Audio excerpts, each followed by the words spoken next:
ಶುಭೋದಯ ಮಕ್ಕಳೇ. ಪೂರಕ ಪಾಠಗಳಲ್ಲಿ ಒಂದನೇದು ಬಸವಣ್ಣನವರ ಜೀವನ ದರ್ಶನ. ಬಸವಣ್ಣನವರು ಅಂದರೆ ವಚನಕಾರರು ನಮಗೆ ಗೊತ್ತಿದೆ ಅಲ್ವಾ. ಅವರ ಜೀವನದ ಬಗ್ಗೆ ನಾವು ಈ ಪಾಠದ ಮುಖಾಂತರ ತಿಳ್ಕೊಳ್ಳೋಣ. ಅವರು ಬರೆದಿರೋರು ಡಾಕ್ಟರ್ ಎಲ್ ಬಸವರಾಜು. ಶರಣ ಪಂಥದಲ್ಲಿ ಪ್ರಮುಖರೆಂದರೆ ಬಸವಣ್ಣನವರು. ಶರಣರು ಅಂತಂದರೆ ನಮಗೆಲ್ಲ ವಚನ ಕೊಡ್ತಾ ಇರೋರು ಮತ್ತು ಅವರು ದೇವರಿಗೆ ಒಲಿಸ್ಕೊಳೋಕ್ಕೆ ಹತ್ತಿರದ ಮಾರ್ಗವನ್ನು ತೋರಿಸಿರೋರು ಮತ್ತು ನಾವು ಯಾವ ಥರ ಜೀವನದಲ್ಲಿ ಇರಬೇಕು ಅನ್ನೋದನ್ನು ಹೇಳ್ಕೊಟ್ಟಂಥವ್ರು. ಅಂಥವರಲ್ಲಿ ಪ್ರಮುಖರು ಬಸವಣ್ಣನವರು. ಅವರ ಜೀವನ ಒಂದು ಅಮರ ಜ್ಯೋತಿ. ಜ್ಯೋತಿ ಅಂದ್ರೇ ದೀಪ, ಬೆಳಕು, ಎಲ್ಲರಿಗೂ ಜ್ಞಾನ ತೋರಿಸೋದು. ಅಮರ ಜ್ಯೋತಿ ಅಂದರೆ ಯಾವಾಗಲೂ ಆರದೇ ಇರತಕ್ಕಂಥದ್ದು, ಯಾವಾಗಲೂ ಜೀವನಕ್ಕೆ ನಮಗೆ ಆದರ್ಶನ ತೋರಿಸಕ್ಕಂಥವ್ರು. ಅದರ ದಿವ್ಯ ಪ್ರಭೆಯಲ್ಲಿ ಹಲವಾರು ಶತಮಾನಗಳ ಕೋಟ್ಯಂತರ ಮುಮುಕ್ಷುಗಳು ಸನ್ಮಾರ್ಗವನ್ನು ಕೊಂಡುಕೊಂಡು ಕೃತಾರ್ಥರಾಗಿದ್ದಾರೆ. ಆ ಜ್ಯೋತಿ ಅಂದರೆ ಆ ದಿವ್ಯ ಪ್ರಭೆ ಅಂದರೆ ಕಾಂತಿ. ಆ ಜ್ಯೋತಿಯಿಂದ ಬರ್ತಕ್ಕಂಥ ಕಾಂತಿಯಿಂದ ಹಲವಾರು ಶತಮಾನಗಳು ಕೋಟ್ಯಂತರ ಮುಮುಕ್ಷುಗಳು ಅಂದರೆ ಜ್ಞಾನಿಗಳು ಸನ್ಮಾರ್ಗವನ್ನು ಕೊಂಡುಕೊಂಡು ಕೃತಾರ್ಥರಾಗಿದ್ದಾರೆ. ಅವರ ಮಾರ್ಗದಲ್ಲಿ ಹೋಗ್ಬಿಟ್ಟು, ಸನ್ಮಾರ್ಗ ಅಂದರೆ ಒಳ್ಳೆಯ ಮಾರ್ಗದಲ್ಲಿ ಹೋಗ್ಬಿಟ್ಟು ಅವರ ಜೀವನ ಸಾರ್ಥಕಪಡಿಸ್ಕೊಂಡಿದ್ದಾರೆ ಅಂತ. ಕನ್ನಡ ಸಾಹಿತ್ಯ ಕ್ಷೇತ್ರದಲ್ಲಂತೂ ಆ ಜೀವನ ಜ್ಯೋತಿಯ ಪ್ರಭಾವ ಅಷ್ಟಿಷ್ಟಲ್ಲ. ಈ ಕನ್ನಡ ಸಾಹಿತ್ಯದಲ್ಲಿ ಅವರ ಜೀವಜ್ಯೋತಿ ಪ್ರಭಾವ ಅಂದರೆ ಅವರ ಪ್ರಭಾವ ತುಂಬ ಇದೆ ಅಂತ ಹೇಳಿ. ಬಾಗೇವಾಡಿಯ ಮಾದಿರಾಜನೆಂಬ ಸದ್ವಿಪ್ರನ ಧರ್ಮಪತ್ನಿ ಮಾದಾಂಬೆಯ ಗರ್ಭದಲ್ಲಿ ಬಸವಣ್ಣನವರು ಚಿಪ್ಪಿನಲ್ಲಿ ಮುತ್ತು, ಕೊಳದಲ್ಲಿ ಕಮಲವು, ಕೇದಿಗೆಯಲ್ಲಿ ಪರಿಮಳವೂ ಹುಟ್ಟುವಂತೆ ಶಿವನ ಶಿಶುವಾಗಿ ಜನಿಸಿದರು. ನೋಡಿ ಅವರು ಬಸವಣ್ಣನವರು ಎಲ್ಲಿ ಹುಟ್ಟಿದ್ರು ಅಂತ ಎಷ್ಟು ಚೆನ್ನಾಗಿ ಹೇಳ್ತಾ ಇದ್ದಾರೆ. ಬಾಗೇವಾಡಿ ಅಂತ ಸ್ಥಳದಲ್ಲಿ ಮಾದಿರಾಜ ಅನ್ನೋನು ಅವನ ಸದ್ವಿಪ್ರ ಅಂದರೆ ಒಳ್ಳೆಯ ಸದ್ಬ್ರಾಹ್ಮಣನ ಧರ್ಮಪತ್ನಿ ಅಂದರೆ ಅವರ ಹೆಂಡತಿಗೆ ಯಾರವಳು ಮಾದಾಂಬೆಯ ಗರ್ಭದಲ್ಲಿ ಬಸವಣ್ಣರು ಚಿಪ್ಪಿನಲ್ಲಿ ಮುತ್ತು ಅಂದರೆ ಕಪ್ಪೆ ಚಿಪ್ಪು ನೋಡಿದಿರಲ್ಲ ಅದರಲ್ಲಿ ಮುತ್ತು ಎಷ್ಟು ತುಂಬ ಬೆಲೆ ಬಾಳ್ತಕ್ಕಂಥದ್ದು. ಅಲ್ಲಿ ಅದು ಹೇಗಿರುತ್ತೋ ಹಾಗೆ ಕೊಳದಲ್ಲಿ ಕಮಲವು ಅಂದರೆ ಕೊಳದಲ್ಲಿ ಕಮಲ ಇಲ್ಲಿ ಕೆಸರಿನಲ್ಲಿ ಆದರೆ ಎಷ್ಟು ಸುಂದರವಾದ ಪುಷ್ಪ, ದೇವರಿಗೆ ಅರ್ಪಿತವಾದಂಥ ಪುಷ್ಪ ಬೆಳೆಯುತ್ತೋ ಅದೇ ಥರ ಕೇದಿಗೆಯ ಪರಿಮಳವು, ಕೇದಿಗೆ ಎಲ್ಲಿದ್ರೂ ಸಹ ಅದರ ಪರಿಮಳದಿಂದ ಇದೆ ಅಂತ ಗುರುತಿಸ್ಬೋದು. ಅಂಥ ಆ ಹುಟ್ಟು ಥರ ಅದು ಮೂರರ ಥರ ಇವನು ಶಿವನ ಶಿಶುವಾಗಿ ಜನಿಸಿದ್ರು. ಅಂದರೆ ಆ ದೈವ ಕೃಪೆಯಿಂದ ಈ ಶಿಶು ಅಂದರೆ ಬಸವಣ್ಣನವರು ಹುಟ್ಟಿದ್ರು ಅಂತ. ಆ ಬಸವ ಶಿಶು ಸುಮುಹೂರ್ತವೇ ಗಂಡು ರೂಪದಂತೆ ಇತ್ತು. ಆ ಮಗು ಹೆಂಗಿತ್ತು ಅಂದರೆ ಮುಹೂರ್ತ ಅಂದ್ರೆ ಒಳ್ಳೆಯದು, ಸುಮುಹೂರ್ತ ತುಂಬ ಒಳ್ಳೆಯದು. ಗಂಡು ಆ ಪಾಪು ನೋಡ್ಬಿಟ್ಟು ಎಲ್ಲರಿಗೂ ತುಂಬ ಸಂತೋಷ ಆಗ್ತಾಯಿತ್ತು. ಆ ಥರ ಇತ್ತು ಆ ಮಗು ಹೆತ್ತವರಿಗೆ ಮುತ್ತಾಗಿ, ಎತ್ತಿಕೊಂಡವರಿಗೆ ಸುಖದ ಸಂಪತ್ತಾಗಿ ಬೆಳೆಯಿತು. ಯಾರಾದರೂ ಹೆತ್ತವರಿಗೆ ಅಂದರೆ ತಂದೆ ತಾಯಿಗೆ ತುಂಬ ಪ್ರೀತಿಯಿಂದ ಬೆಳೆಸಿದ್ರು. ಮತ್ತು ಯಾರಾದರೂ ಎತ್ಕೊಂಡ್ರು ಸಹ ಅವರಿಗೆ ಸುಖನೇ ಬಂತೇನೋ ಅನ್ನೋಷ್ಟು ಅವರ ಮನಸ್ಸಿಗೆ ತಂಪಾಗ್ತಾ ಇರುತ್ತೆ. ಆ ಥರ ಬೆಳೀತಾ ಇರುತ್ತೆ ಮಗು. 7-8 ವಯಸ್ಸಿನಲ್ಲಿ ಉಪನಯನವಾಯಿತು. ಅವನಿಗೆ ಉಪನಯನ ಮಾಡ್ತಾರೆ. ಅವನಿಗೆ 7 ಅಥವಾ 8 ವಯಸ್ಸಿದ್ದು ಇದ್ದಾಗ ಉಪನಯನವಾದ 2 ವರ್ಷಗಳಲ್ಲಿ ಬಸವಣ್ಣನವರ ತಂದೆ ತಾಯಿಗಳಿಬ್ಬರು ಸತ್ತು ಹೋದರು. ಆ ಮಗುಗೆ 7-8 ವರ್ಷ ಇದ್ದಾಗ ಉಪನಯನ ಆಗುತ್ತೆ. ಉಪನಯನವಾದಮೇಲೆ 2 ವರ್ಷಕ್ಕೆ ಅವರ ತಂದೆ ತಾಯಿ ಸತ್ತು ಹೋಗ್ಬಿಡ್ತಾರೆ. ತಬ್ಬಲಿಯಾದ ಬಸವಣ್ಣನವರಿಗೆ 7 ಅಥವಾ 8 ವರ್ಷ ಇದ್ದಾಗ ಉಪನಯನ ಅಂದರೆ ಬ್ರಹ್ಮದೀಕ್ಷೆ. ಅಂದರೆ ನಾವು ಯಾವುದೇ ಒಂದು ದೇವ್ರನ್ನ ಆರಾಧಿಸಬೇಕಾದ್ರೆ ನಾವು ಜನಿವಾರ ಹಾಕ್ಕೊಂಡು ಉಪನಯನ ಮಾಡ್ತಾರೆ. ಆವಾಗ ನಾವು ದೇವರನ್ನ ಮಂತ್ರಗಳ ಮೂಲಕ ಒಲಿಸ್ಕೊಳ್ಳೋದು ಮತ್ತು ನಾವು ಕರೆಕ್ಟಾಗಿ ಅಂದರೆ ಸರಿಯಾದ ಮಾರ್ಗದಲ್ಲಿ ನಮ್ಮ ಜೀವನ ರೂಪಿಸ್ಕೊಳ್ಳತಕ್ಕಂಥ ಮಾರ್ಗವಾಗಿ ಉಪನಯನ ಮಾಡ್ತಾರೆ.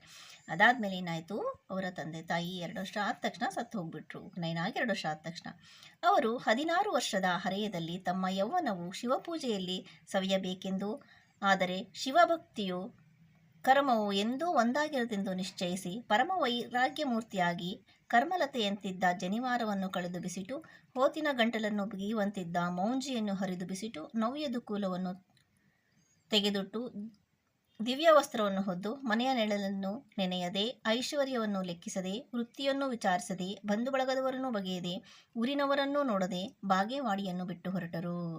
ಅವರ ಉಪನಯನ ಆಗಿ 2 ವರ್ಷ ಆಗುತ್ತೆ. ಅವ್ರ ತಂದೆ ತಾಯಿನೂ ಸತ್ತು ಹೋಗ್ತಾರೆ. ಅವಾಗ ಅವನಿಗೆ ಏನು ಅನಿಸುತ್ತೆ, ಅವನಿಗೆ 16 ವರ್ಷ ಇರುತ್ತೆ. ಆವಾಗ ನನಗೆ ಈ ಜೀವನ ಯಾವುದು ಬೇಕಾಗಿಲ್ಲ, ನಾನು ಶಿವನನ್ನು ಒಲಿಸ್ಕೊಳೋದೇ ನನ್ನ ಕರ್ತವ್ಯ ಆಗಬೇಕು ಅಂತೇಳಿ ಏನು ಮಾಡ್ತಾನೆ, ಕರ್ಮಲತೆಯಂತಿದ್ದ ಜನಿವಾರವನ್ನು ಕಳೆದು ಬಿಸಿಟು. ಅಂದರೆ ಜನಿವಾರ ಯಾವಾಗ ಉಪನಯನ ಆದಾಗ ಹಾಕಿರ್ತಾರೆ. ನಾವು ಯಾವುದು ಕರ್ಮ ಅಂದರೆ ಕೆಲಸಕ್ಕೆ ನಾವು ಅದು ಕರೆಕ್ಟಾಗಿ ಸರಿಯಾದ ಮಾರ್ಗದಲ್ಲಿ ಕರ್ಕೊಂಡು ಹೋಗ್ತಾ ಇರುತ್ತೆ ಅಂತ ಜನಿವಾರನ ತೆಗೆದುಹಾಕಿ, ಹೋತಿನ ಗಂಟಲನ್ನು ಬಿಗಿಯುವಂತಿದ್ದ ಮೌಂಜಿಯನ್ನು ಹೊರದು ಬಿಸಿಟು. ಅವಾಗ ನಾವೇನು ಮೌಂಜಿ ಅಂತಂದರೆ ನಾವು ದೇವರ ಪೂಜೆಗೆ ಉಟ್ಕೋತಾ ಇರ್ತೀವಲ್ಲ, ಪಂಚಶಲ್ಯ ಅಂಥದನ್ನು ಹರಿದು ಬಿಸಾಕಿ ನವ್ಯ ದುಃಖವನ್ನು ತೆಗೆದಿಟ್ಟು ಹೊಸ ವಸ್ತ್ರಗಳನ್ನು ತೆಗೆದಿಟ್ಟು ದಿವ್ಯ ವಸ್ತ್ರವನ್ನು ಹೊದ್ದು, ಅಂದರೆ ನಮಗೆ ಏನು ದೇವರಿಗೆ ಹೊಲಿಸಿಕೊಡತಕ್ಕಂಥ ಅವನು ಆ ಥರ ವಸ್ತ್ರ ಹಾಕ್ಕೊಂಡು ಮನೆಯ ನೆಳಲನ್ನು ನೆನೆಯಿದೆ. ಅಂದರೆ ನಾನು ಮನೆಯಲ್ಲಿದ್ದರೆ ನಾನು ಚೆನ್ನಾಗಿರ್ತೀನಿ, ನನಗೆ ಯಾವಾಗಲೂ ನೆಳಲು ಬೇಕು, ಸಂತೋಷ ಬೇಕು ಅಂತ ಯಾವುದು ನೆನೆಸ್ಕೊಳ್ದೆ, ಐಶ್ವರ್ಯವನ್ನು ಲೆಕ್ಕಿಸದೆ, ಐಶ್ವರ್ಯ ಅಂದರೆ ಸುಖ ಸಂಪತ್ತು ಯಾವುದನ್ನು ಅವನು ಗಣನೆತ್ತುಕೊಳ್ಳದೆ,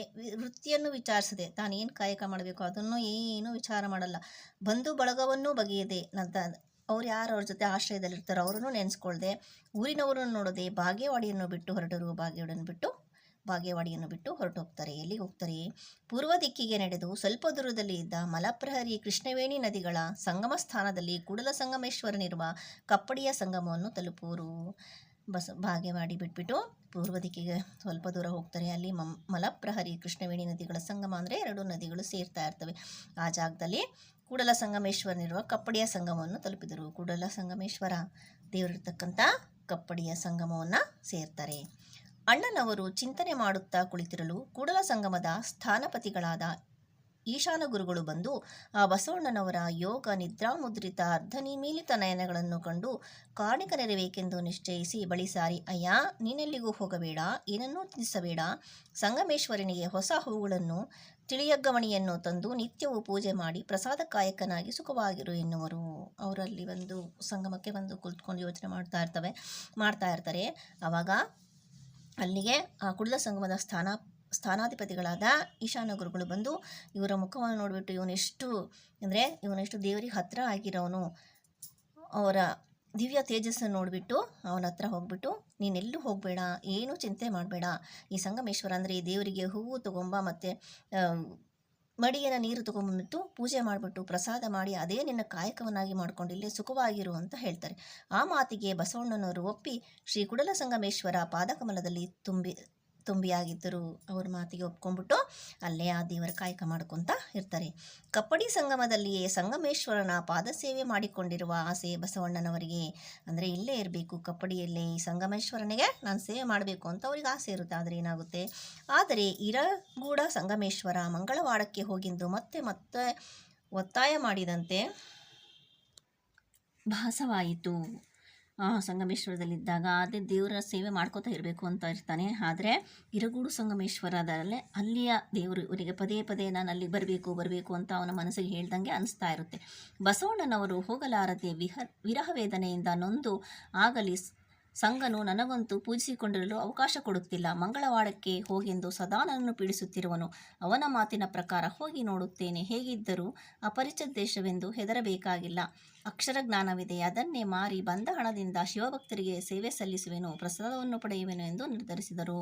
ಅವರಿಗೆ ಪದೇ ಪದೇ ಹಂಗೆ ಅನ್ನಿಸ್ತಾನೆ ಇರುತ್ತೆ, ಅಲ್ಲಿಗೆ ಹೋಗಬೇಕು ಅಂತ. ಆವಾಗ ಅನ್ಕೋತಾರ, ಸರಿ, ಇದನ್ನು ನಾನು ತಡೆಯೋಕ್ಕಾಗ್ತಾ ಇಲ್ಲ, ಈ ಸಂಗಮನ ಬಿಟ್ಬಿಟ್ಟು ಎಲ್ಲಿಗೆ ಹೋಗಬೇಕು ಅಂತ ಹೇಳ್ಕೊತಾರೆ. ಮಂಗಳವಾಡಕ್ಕೆ ಹೋಗ್ತೀನಿ ಅಂತೇಳಿ ಅಲ್ಲಿಗೆ ಹೋಗ್ತಾರೆ. ಹೋಗ್ಬೇಕಾದ್ರೆ ಏನು ಅನ್ಕೋತಾರೆ, ಏನಾದರೂ ಆಗಲಿ ನಾನು ಅಲ್ಲಿ ಹೋಗ್ತೀನಿ, ಯಾವುದಕ್ಕೂ ಹೆದರ್ಬೇಕಾಗಿಲ್ಲ, ನನಗೆ ಜ್ಞಾನ ಸಂಪತ್ತಿದೆ, ಅದನ್ನು ಉಪಯೋಗಿಸ್ಕೊಂಡು ನಾನು ಹಣನೂ ಗಳಿಸ್ತೀನಿ, ಮತ್ತು ಶಿವಭಕ್ತರ ಸೇವೆಯನ್ನು ಸಲ್ಲಿಸ್ತೀನಿ, ಪ್ರಸಾದವನ್ನು ಪಡಿತೀನಿ ಅಂತ ಅಂದ್ಕೊಂಡು ಮುಂದುವರಿತಾರೆ. ಬಸವಣ್ಣನವರಿಗೆ ಸಂಗನ ಕರುಣವೇ ಬೆಂಬಲವಾಯಿತು. ಆವಾಗ ಬಸವಣ್ಣನವರಿಗೆ ಸಂಗಮೇಶ್ವರನ ಕೃಪೆಯೇ ಅವರಿಗೆ ಬೆಂಬಲ, ಅಂದರೆ ಜೊತೆ ಆಗಿತ್ತು. ಸಂಗನ ಧ್ಯಾನವೇ ಸಂಗಡವಾಯಿತು. ಮತ್ತು ಯಾವಾಗಲೂ ಆ ಸಂಗಮೇಶ್ವರನ ಧ್ಯಾನ ಮಾಡದೇ ಜೊತೆಗಾರನಾಯಿತು. ಸಂಘ ನಾಡಿದ ಮಾತುಗಳನ್ನೇ ಮತ್ತೆ ಮತ್ತೆ ಮನದೊಳಗೆ ನೆನೆಯುತ್ತಾ ನಡೆದ ಆಯಾಸವನ್ನು ಮರೆತು ಮಂಗಳವಾಡನ್ನು ತಲುಪಿ ಬಿಜ್ಜಳನ ಅರಮನೆಯ ಕಡೆ ನಡೆದು ಕರ್ಣಶಾಲೆಗೆ ಬಂದು ಕುಳಿತಿದ್ದರು. ಹಾಗೆ ಅವನು ಮಂಗಳವಾಡಕ್ಕೆ ಹೋಗಲೇಬೇಕು ಅಂತ ಅಂದ್ಬಿಟ್ಟು ಅವ್ರಿಗೆ ಪದೇ ಪದೇ ಅನ್ನಿಸ್ತಾ ಇರುತ್ತೆ ಅಲ್ಲಿಗೆ ಹೋಗಬೇಕು ಅಂತ. ಅದೇ ಥರ ಅವರು ಬರ್ತಾರೆ. ನಡೆಯಬೇಕಾದ್ರೆ ಅವ್ರಿಗೆ ಯಾವ ಆಯಾಸನೂ ಆಗೋದಿಲ್ಲ. ಯಾವಾಗಲೂ ಸಂಗಮೇಶ್ವರನ ಧ್ಯಾನ ಮಾಡುತ್ತಾ ಎಲ್ಲಿ ಬರ್ತಾನೆ, ಬಿಜ್ಜಳನ ಅರಮನೆ ಬೆಳೆದು ಅಲ್ಲಿ ಕರ್ಣಶಾಲೆ ಹತ್ರ ಬಂದು ಕೂತ್ಕೊಂಡಿರ್ತಾರೆ. ಆ ಸಮಯಕ್ಕೆ ಸರಿಯಾಗಿ ತನ್ನ ಮೇಲೆ ಉಳಿದಿರುವ ರಾಜಧನದ ವಿವರವನ್ನು ಕೇಳಲು ಅಲ್ಲಿಗೆ ಬಂದ ಭಂಡಾರಿ ಸಿದ್ಧ ದಂಡಾಧಿಪನು ಕರಣಿಕರ ತಪ್ಪು ಲೆಕ್ಕದಿಂದ ಮೋಸ ಹೋಗುತ್ತಿದ್ದುದನ್ನು ಬಸವಣ್ಣನವರು ಗಮನಿಸಿ ಮಧ್ಯಪ್ರವೇಶಿಸಿ ಸರಿಯಾದ ಲೆಕ್ಕವನ್ನು ತೋರಿಸಿ ಆಗುತ್ತಿದ್ದ ಅಪಾರ ನಷ್ಟದಿಂದಲೂ ಸಂಭವಿಸುತ್ತಿದ್ದ ರಾಜಾಗ್ರಹದಿಂದಲೂ ಸಿದ್ಧ ದಂಡಾಧಿಪನನ್ನು ಪಾರು ಮಾಡುವರು. ಏನಾಗುತ್ತೆ, ಅಲ್ಲಿಗೆ ಬಂದಾಗ ಅದೇ ಸಮಯಕ್ಕೆ ಆ ಸ್ಥಾನಕ್ಕೆ ಯಾರು ಬರ್ತಾರೆ, ಆ ಸಮಯಕ್ಕೆ ಸರಿಯಾಗಿ ತನ್ನ ಮೇಲೆ ಉಳಿದಿರುವ ರಾಜಧನದ ವಿವರವನ್ನು ಕೇಳಲು ಅಲ್ಲಿಗೆ ಬಂದ ಭಂಡಾರಿ ಸಿದ್ಧ ದಂಡಾಧಿಪನು ಅಲ್ಲಿ ಭಂಡಾರಿ ಸಿದ್ಧದಂಡಾಧಿಪ ಬರ್ತಾನೆ. ಇದಕ್ಕೆ ಉಳಿದಿರತಕ್ಕಂಥ ರಾಜಧನದ ವಿವರವನ್ನು ತಿಳ್ಕೊಳ್ಳೋಕ್ಕೆ. ಆಗ ಯಾರು ಕರ್ಣಿಕರು ಆ ಲೆಕ್ಕನ ಹೇಳಬೇಕಾಗಿತ್ತು. ಕರ್ಣಿಕರ ತಪ್ಪು ಲೆಕ್ಕದಿಂದ ಮೋಸ ಹೋಗುತ್ತಿದ್ದನ್ನು ಬಸವಣ್ಣನವರು ಗಮನಿಸಿ ಆ ಕರ್ಣಿಕರು ತಪ್ಪೇ ಲೆಕ್ಕ ಒಪ್ಪಿಸ್ತಾ ಇರ್ತಾರೆ. ಆದರೆ ಆ ಸಿದ್ಧಿದಂಡಾಪನಿಗೆ ಗೊತ್ತಾಗೋದಿಲ್ಲ. ಆದರೆ ಮಧ್ಯೆ ಪ್ರವೇಶಿಸಿ ಬಸವಣ್ಣವ್ರು ಏನು ಮಾಡ್ತಾರೆ, ಸರಿಯಾದ ಲೆಕ್ಕವನ್ನು ತೋರಿಸಿದ್ರು. ಅವರಿಗೆ ಆಗುತ್ತಿದ್ದ ಅಪಾರ ನಷ್ಟ, ಅಂದರೆ ತುಂಬ ನಷ್ಟ ಆಗುತ್ತಿದ್ದದನ್ನು ತಪ್ಪಿಸಿ ಅದರಿಂದ ರಾಜಾಗ್ರಹದಿಂದಲೂ ಸಿದ್ಧದಂಡಾಪನನ್ನು ಪಾರು ಮಾಡಿದರು. ಅಂದರೆ ರಾಜರ ಆಗ್ರಹಕ್ಕೆ ಪಾತ್ರ ಆಗ್ತದೆ. ಅಂದರೆ ಏನಾದರೂ ತಪ್ಪು ಲೆಕ್ಕ ಆದರೆ ರಾಜರು ಇವರಿಗೆ ಶಿಕ್ಷೆ ಗುರಿ ಮಾಡ್ತಾರೆ. ಅದನ್ನು ತಪ್ಪಿಸ್ತಾನೆ. ಅದನ್ನು ತಪ್ಪಿಸ್ಬಿಟ್ಟು ಸರಿಯಾದ ಲೆಕ್ಕವನ್ನು ತೋರಿಸ್ತಾನೆ. ಗಣಿತಶಾಸ್ತ್ರದಲ್ಲಿ ಅಸದೃಶ್ಯ ನೈಪುಣ್ಯವನ್ನು ಪ್ರದರ್ಶಿಸಿದ ಯುವಕನಾದ ಬಸವಣ್ಣನವರ ಮೇಲೆ ಸಿದ್ಧದಂಡಾಧಿಪನಿಗೆ ಮಮತೆ ಬಂದು ಅವನನ್ನು ಕರೆತಂದು ರಾಜನಿಗೆ ಕಾಣಿಸಿ ಭಂಡಾರಕ್ಕೆ ಮರಿಭಂಡಾರಿಯನ್ನಾಗಿ ನೇಮಿಸಿಕೊಳ್ಳುವನು. ವರ್ಷಕ್ಕೆ 101 ಹೊನ್ನು ನಿಗದಿಯಾಯಿತು. ಇವನ ಕಾರ್ಯಕೌಶಲ ನೋಡಿಬಿಟ್ಟು ಇವನು ಗಣಿತದಲ್ಲಿ ಕರೆಕ್ಟಾಗಿದ್ದಾನೆ ಮತ್ತು ತುಂಬ ತೇಜಸ್ವಿಯಾಗಿದ್ದಾನೆ ಅಂತೇಳಿ ಅವರನ್ನು ಕರ್ಕೊಂಬಂದು ರಾಜರಿಗೆ ಪರಿಚಯ ಮಾಡಿಸ್ತಾನೆ. ಅವ್ರೇನು ಮಾಡ್ತಾರೆ, ಅವರನ್ನು ಮರಿಭಂಡಾರಿಯನ್ನಾಗಿ ನೇಮಕ ಮಾಡ್ಕೊಳ್ತಾರೆ. ವರ್ಷಕ್ಕೆ 101 ಹೊನ್ನು, ಹೊನ್ನು ಅಂದರೆ ಬಂಗಾರದ ನಾಣ್ಯ, 101 ಹೊನ್ನನ್ನು ಕೊಡೋದು ಅಂತ ಅವರು ಮಾತು ಮಾಡ್ಕೊಳ್ತಾರೆ. ಕಾಲ ಗತಿಸಿತು. ಸಿದ್ಧದಂಡನಾಯಕನ ಕಾಯಿಲೆಗೆ ಬಿದ್ದು ಕೈಲಾಸವಾಸಿದನು. ಹೀಗೆ ಎಷ್ಟೊಂದು ದಿವಸ ಕಾಲ ಕಳೆಯುತ್ತೆ. ಆದರೆ ಸಿದ್ಧದಂಡನಾಯಕ ಅವನಿಗೆ ಯಾವುದೋ ಒಂದು ರೋಗ ಬಂದು ಅವನು ಸತ್ತು ಹೋಗ್ತಾನೆ. ಬಸವಣ್ಣನವರು ಸಿದ್ಧದಂಡನಾಯಕನ ಅಂತ್ಯ ಸಂಸ್ಕಾರವನ್ನು ನೆರವೇರಿಸಿ ನಿರ್ವೇಗದಿಂದ ಬಂದು ಬಿಜ್ಜಳನನ್ನು ಕೊಂಡು ಸಿದ್ಧದಂಡಾಧಿಪನು ಗಂಡು ಮಕ್ಕಳಿಲ್ಲದ ಕಾಲಾಧೀನನಾದ ನನಗೀಗ ಏನೂ ತೋಚದಾಗಿದೆ, ಬುದ್ಧಿ ಕೊಡಬೇಕು ಎಂದು ಕೇಳಿಕೊಂಡನು. ಅವನು ಮರಣಾನಂತರ ಅವನೇನು ಸಂಸ್ಕಾರ ಮಾಡಬೇಕು ಅದನ್ನೆಲ್ಲ ಮಾಡಿಬಿಟ್ಟು ಅವನು ಬಸವಣ್ಣ ಈ ರಾಜನ ಹತ್ರ ಬಿಜ್ಜಳನ ಹತ್ರ ಬಂದು ಹೇಳ್ತಾನೆ, ಹೀಗೆ ಸಿದ್ಧಿದಂಡಾಧಿಪನಿಗೆ ಗಂಡು ಮಕ್ಕಳಿಲ್ಲ, ಆದರೆ ಅವನೀಗ ಸತ್ತು ಹೋಗಿದ್ದಾನೆ, ಅವನ ಕಾರ್ಯಗಳೆಲ್ಲ ನಾನು ಮಾಡಿದ್ದೀನಿ, ಈಗ ಏನು ಮಾಡಬೇಕು ಅಂತ ನನಗೆ ತೋಚ್ತಾ ಇಲ್ಲ ಅಂತ ಹೇಳ್ತಾನೆ. ಆಗ ಬಿಜ್ಜಳನು ಆತನ ಆಳು ಕುದುರೆ ಸಮಸ್ತ ವಿತ್ತವು ನಿನ್ನದೇ, ನಿನ್ನ ಬರುವಿಕೆಯಿಂದ ನನ್ನ ಭಂಡಾರವೂ ಹೆಚ್ಚಿತು, ಇನ್ನು ಮೇಲೆ ನನ್ನ ದೇಶಕ್ಕೆ ಕೋಶಕ್ಕೂ ನೀನೇ ಅಧಿಕಾರಿ ಎಂದು ಬಸವಣ್ಣನವರಿಗೆ ಒಂದು ಪಟ್ಟಾವಳಿಯನ್ನು ಉಡುಗೊರೆಯಾಗಿ ಕೊಟ್ಟು ಇನ್ನೊಂದನ್ನು ಬಾಳೆಂದು ಹರಿಸಿ ಕೊಟ್ಟನು. ಅವಾಗ ಅವನು ಬಂದಂಗೆ ಹೇಳ್ದಾಗ ಏನು ಮಾಡ್ತಾನೆ ರಾಜ, ಇಲ್ಲ ಅವನು ಸತ್ತೋದ್ಮೇಲೆ ಇಷ್ಟು ದಿವಸ ನೀನು ಅವನ ಜೊತೆನೇ ಇದ್ದೆ, ಅವನಿಗೆ ಏನೇನಿದೆಯೋ ಅಧಿಕಾರ ಆಸ್ತಿ ಎಲ್ಲನೂ ನಿಂದೇನೆ ಅಂತ ಹೇಳಿಬಿಟ್ಟು ಆಮೇಲೆ ಅವನಿಗೆ ಏನು ಮಾಡ್ತಾನೆ, ಈ ಕೋಶಕ್ಕೆ ನನ್ನ ದೇಶ ಕೋಶಕ್ಕೂ ಅಂದರೆ ನನ್ನ ದೇಶಕ್ಕೂ ಕೋಶಕ್ಕೂ ಅಂದರೆ ಕೋಶ ಅಂದರೆ ಏನು ಹಣಕಾಸಿನ ನೋಡ್ಕೋತಾ ಇರ್ತಾರೆ, ಅದಕ್ಕೆಲ್ಲ ನೀನೇ ಅಧಿಕಾರಿ ಅಂತ ಹೇಳಿಬಿಟ್ಟು ಅವನಿಗೆ ಪಟ್ಟಾವಳಿ ಅಂದರೆ ಅವನಿಗೆ ಆಜ್ಞಾಪತ್ರ ಕೊಡ್ತಾನೆ, ನೀನು ಇದನ್ನು ಸ್ವೀಕರಿಸಬೇಕು ಅಂತೇಳಿ ಮತ್ತು ಚೆನ್ನಾಗಿ ಬಾಳು ಅಂತೇಳಿ ಹರಿಸ್ತಾನೆ. ಅವರನ್ನು ಕಟಕ ಮಕುಟಗಳಿಂದ ಸಂಗರಿಸಿ ಪಟ್ಟದಾನೆಯ ಮೇಲೆ ಕುಳ್ಳಿರಿಸಿ ಶ್ವೇತಛತ್ರವನ್ನು ಹಿಡಿಸಿ ಪುರದ ಕೇರಿಗಳೊಳಗೆ ಮೆರೆಸಿದನು. ಅಂದಿನಿಂದ ಬಸವಣ್ಣನವರು ಬಸವದಂಡನಾಥ ಭಂಡಾರಿ ಬಸವ ಎನಿಸಿದರು. ಅವನಿಗೆ ಪಟ್ಟಾವಳಿಯನ್ನು ಕೊಡ್ತಾರಲ್ಲ, ಅದಕ್ಕೆ ಬೇಕಾದಂಥ ಎಲ್ಲ ಕಾರ್ಯಗಳನ್ನು ಮಾಡ್ತಾನೆ. ಅವರನ್ನು ಸಿಂಗರಿಸಿಬಿಟ್ಟು ಅವನಿಗೆ ಪಟ್ಟದಾನೆ ಮೇಲೆ ಕುಳ್ಳಿರಿಸಿ ಮೆರವಣಿಗೆ ಮಾಡಿಬಿಟ್ಟು ಶ್ವೇತಛತ್ರ ಅಂದರೆ ಛತ್ರಿಯನ್ನು ಹಿಡ್ಕೊಂಡು ಅವರಿಗೆ ಮೆರವಣಿಗೆ ಮಾಡಿ ಅವನಿಗೆ ಕರೆಕ್ಟಾಗಿ ಅವನಿಗೆ ಆ ಸ್ಥಾನಕ್ಕೆ ಬೆಲೆ ಕೊಡತಕ್ಕಂಥ ಎಲ್ಲ ಕಾರ್ಯಕ್ರಮಗಳನ್ನು ಮಾಡಿಬಿಟ್ಟು ಅಂದಿನಿಂದ ಅವನಿಗೆ ಅಂತಾರೆ ಬಸವದಂಡನಾಥ ಅಥವಾ ಭಂಡಾರಿ ಬಸವ ಅಂತ ಅವನು ಆ ಹೆಸರಿಗೆ ಪಾತ್ರನಾಗ್ತಾನೆ ಬಸವಣ್ಣ. ಬಸವಣ್ಣನವರ ವಚನಗಳಲ್ಲಿ ಭಾವತೀವ್ರತೆ, ಏಕಾಗ್ರತೆ ಮತ್ತು ಆತ್ಮೀಯತೆ ಪ್ರಶಂಸನೀಯವೂ ಪ್ರಸಿದ್ಧವೂ ಆಗಿದೆ. ಬಸವಣ್ಣನ ವಚನಗಳಲ್ಲಿ ಭಾವತೀವ್ರತೆ ಅಂದರೆ ಎಷ್ಟು ಭಾವ ತುಂಬೇ ಇರ್ತವೆ ವಚನಗಳು, ಮತ್ತು ಏಕಾಗ್ರತೆ ಅಂದರೆ ನಿಷ್ಠೆಯಿಂದ ಇರ್ತದೆ, ಮತ್ತು ಆತ್ಮೀಯತೆ ಯಾರಾದರೂ ಓದಿದರೆ ಅದಕ್ಕೆ ತುಂಬ ನಮಗೆ ಆತ್ಮಕ್ಕೆ ಹತ್ತಿರ ಅಂತ ನಮಗೆ ತುಂಬ ಚೆನ್ನಾಗಿ ಅರ್ಥ ಆಗುತ್ತೆ ಅವನೇನು ಬರೆದಿರೋದಂತೆ. ಮತ್ತು ಪ್ರಶಂಸನೀಯ ಅಂದರೆ ಎಲ್ಲರೂ ಹೊಗಳಬೇಕು, ಅಂದರೆ ನಮಗೆ ಸಾಮಾನ್ಯರಿಗೂ ಅರ್ಥ ಆಗೋ ಭಾಷೆ ಅಂತೇಳಿ ಬರೆದಿದ್ದಾನೆ ಅವನು. ಪ್ರಸಿದ್ಧವೂ ಆಗಿದೆ ಅಂದರೆ ಜನಜನಿತವಾಗಿದೆ ಅಂತ. ಈ ಅನರ್ಘ್ಯ ಗುಣಗಳ ಶತಾಂಶವು ಸಿದ್ಧರಾಮ, ಅಕ್ಕಮಹಾದೇವಿ ಮುಂತಾದ ಕೆಲವರ ವಚನಗಳಿರುವುದರಿಂದಲೇ ಅವು ಉತ್ತಮ ಭಾವಗೀತೆಗಳೆನಿಸಿಕೊಂಡಿವೆ. ಇಂಥದೇ ಗುಣಗಳನ್ನು ನಾವು ಇನ್ನು ಯಾರ ವಚನಗಳಲ್ಲಿ ಕಾಣ್ತೀವಿ? ಸಿದ್ಧರಾಮ ವಚನಗಳಲ್ಲಿ, ಅಕ್ಕಮದೇವಿ ವಚನಗಳಲ್ಲಿ ಕಾಣ್ತೀವಿ. ಅಂಬಿಗರ ಚೌಡಯ್ಯನ ವಚನಗಳಲ್ಲೂ ವಿಡಂಬನೆ ಇರಬಹುದು. ನಗೆಯ ಮಾರಿತಂದೆಯ ವಚನಗಳಲ್ಲಿ ಹೊಗೆಯಾಡುವ ನಗೆ ಇರಬಹುದು. ಮತ್ತು ಚೌಡಯ್ಯನವರ ವಚನಗಳು ಮತ್ತು ಮಾರಿ ತಂದೆಯ ವಚನಗಳಲ್ಲೂ ಸಹ ನಾವು ಇಂಥದ್ದನ್ನೇ ಕಾಣ್ತೀವಿ. ಪ್ರಭುದೇವರ ವಚನಗಳಲ್ಲಿ ದರ್ಶನ ವಿಶುದ್ಧಿ ಇರಬಹುದು. ಅಂದರೆ ಪ್ರಭುದೇವರ ವಚನಗಳಲ್ಲಿ ಎಲ್ಲ ಕಡೆ ದರ್ಶನವನ್ನು ನಾವು ಕಾಣ್ತೀವಿ. ಚನ್ನಬಸವಣ್ಣನವರ ವಚನಗಳಲ್ಲಿ ವಿಚಾರಧಾರೆ ಇರಬಹುದು. ಮತ್ತು ಚನ್ನಬಸವಣ್ಣನ ವಚನಗಳಲ್ಲಿ ಯಾವುದೇ ಒಂದು ವಸ್ತು ಬಗ್ಗೆ ಅಥವಾ ವಿಚಾರ ಅಂದರೆ ನಾವು ಅದನ್ನು ನಮ್ಮ ಮನಸ್ಸನ್ನು ವಿಚಾರಣೆಗೆ ಗುಳಿಪಡಿಸುತ್ತೆ. ಇದು ಹೌದಾ ಅಲ್ವಾ ಅಂತ ಆ ಥರ ವಚನಗಳಲ್ಲಿ ಬರೆದಿದ್ದಾನೆ. ಅಕ್ಕನ ವಚನಗಳಲ್ಲಿ ಮಧುರ ಭಾವ ಇರಬಹುದು. ಅಕ್ಕಮದಿ ವಚನಗಳಲ್ಲಿ ಮಧುರ ಭಾವ ಅಂದರೆ ಪ್ರೀತಿಯ ಭಾವ ಇದೆ. ಮಿಕ್ಕ ವಚನಕಾರರಲ್ಲಿ ಅವರವರ ಅನುಭಾನುಗುಣಗಳ ಭಾವಾವ್ಯಕ್ತಿ ಇರಬಹುದು. ಮತ್ತು ಬೇರೆ ಬೇರೆಯವರು ಅವರಿಗೆ ಯಾವ ಥರ ಭಾವನೆಗಳು ಬರುತ್ತೋ ಅದೇ ಥರ ಬರೆದಿರ್ತಾರೆ. ಆದರೆ ಬಸವಣ್ಣನವರೊಬ್ಬರ ವಚನಗಳಲ್ಲಿ ಈ ಎಲ್ಲವೂ ಇದ್ದು ಮೇಲೆ ಭಕ್ತಿರಸಕ್ಕೆ ಪೋಷಕವಾಗಿ ಶಕ್ತಿದಾಯಕವಾಗಿ ಮಿಕ್ಕೆಲ ರಸಗಳ ಲೀಲೆಯೂ ನಡೆದಿರುವುದು. ಮತ್ತು ಇವರೆಲ್ಲ ಏನು ಬರೆದಿರೋ ಅವರೆಲ್ಲ ಗುಣಗಳನ್ನು ಈ ಬಸವಣ್ಣನವರ ವಚನಗಳಲ್ಲೇ ನಾವು ಕಾಣ್ತೀವಿ. ಸಾಮಾಜಿಕ ಮತ್ತು ಮತೀಯ ಸಂಕುಚಿತ ಗಣನೆಯ ದುಷ್ಪರಿಣಾಮವಾಗಿ ಮಾನವ ಕುಲದಲ್ಲಿ ತಲೆದೋರುವ ಮೇಲು ಕೀಳೆಂಬ ವಿಂಗಡಣೆಯನ್ನು ಬಸವಣ್ಣನವರು ಮಾನ್ಯ ಮಾಡಲಿಲ್ಲ. ಈಗ ನಾವು ಸಾಮಾಜಿಕ ಅಂದರೆ ಸಮಾಜದಲ್ಲಿ, ಮತೀಯ ಅಂದರೆ ನಾವು ಜಾತಿ ಮತ, ಅದರಿಂದ ನಾವು ಮೇಲು ಕೀಳು, ನೀ ದೊಡ್ಡ ಜಾತಿ ನಾವು ಸಣ್ಣ ಜಾತಿ ಅನ್ನೋ ಯಾವ ದುಷ್ಪರಿಣಾಮಗಳನ್ನು ಸಹ ತಲೆದೋರ್ದಂಗೆ, ಮೇಲು ಕೀಳು ಅಂತ ಏನೂ ಇಲ್ದಂಗೆ ಬಸವಣ್ಣನವರು ಅದು ಯಾವುದನ್ನು ನೋಡಲಿಲ್ಲ. ಎಲ್ಲರೂ ಒಂದೇ ಅಂತ ಸಮಾನ ದೃಷ್ಟಿಯಿಂದ ನೋಡ್ತಾ ಇದ್ರು. ಪ್ರಾಂತ ಪ್ರದೇಶವಾಗಲಿ, ವಿದ್ಯೆ ಪದವಿಯಾಗಲಿ, ಧನಧಾನ್ಯವಾಗಲಿ, ಕೊನೆಗೆ ಪ್ರಕೃತಿ ಸಿದ್ಧವಾದ ಹೆಣ್ಣು ಗಂಡೆಂಬ ಭೇದವಾಗಲಿ ಮಾನವರನ್ನು ವಿಭಜಿಸಿ ಭಿನ್ನಗೊಳಿಸಿ ಪ್ರತ್ಯೇಕಿಸುವುದನ್ನು ಅವರು ಸಹಿಸಲಿಲ್ಲ.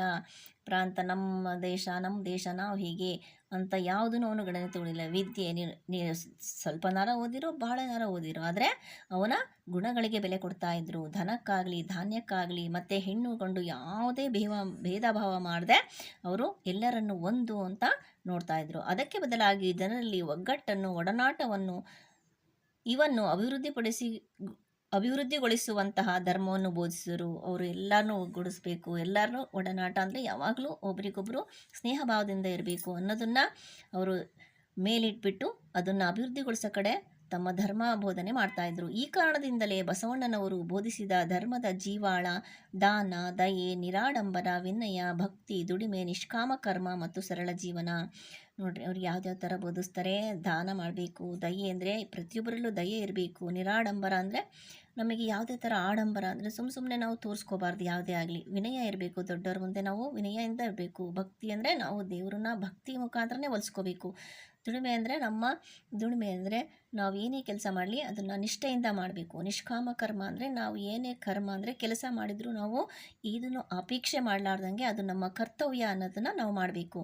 ಮತ್ತು ಸರಳ ಜೀವನ ಅಂದರೆ ಸರಳವಾಗಿ ಬದುಕಬೇಕು. ಒಟ್ಟಿನಲ್ಲಿ ಮನುಕುಲವೆಲ್ಲ ಒಂದೆಂಬ ಭಾವದಿಂದ ಪರಸ್ಪರ ಹಿತ ಅಭಿವೃದ್ಧಿಗಾಗಿ ಬಾಳಬೇಕೆಂಬುದೇ ಅವರ ದರ್ಶನ ಸಾರ. ಮತ್ತು ಎಲ್ಲ ಏನು ಹೇಳಬೇಕು ಅಂದರೆ ಎಲ್ಲರೂ ಒಂದೇ, ಪರಸ್ಪರ ಒಂದೇ ಭಾವ ಇರಬೇಕು. ಮತ್ತು ಹಿತ ಅಂದರೆ ಎಲ್ಲರಿಗೂ ಒಳ್ಳೆಯದಾಗಬೇಕು, ಅಭಿವೃದ್ಧಿ ಆಗಬೇಕು, ಆ ಥರ ಬಾಳಬೇಕು ಅನ್ನೋದೇ ಅವರ ದರ್ಶನ ಅಂದರೆ ಅವರ ವಚನಗಳಲ್ಲಿ ನಾವು ತಿಳ್ಕೊಳ್ಬೇಕಾದ ವಿಷಯ.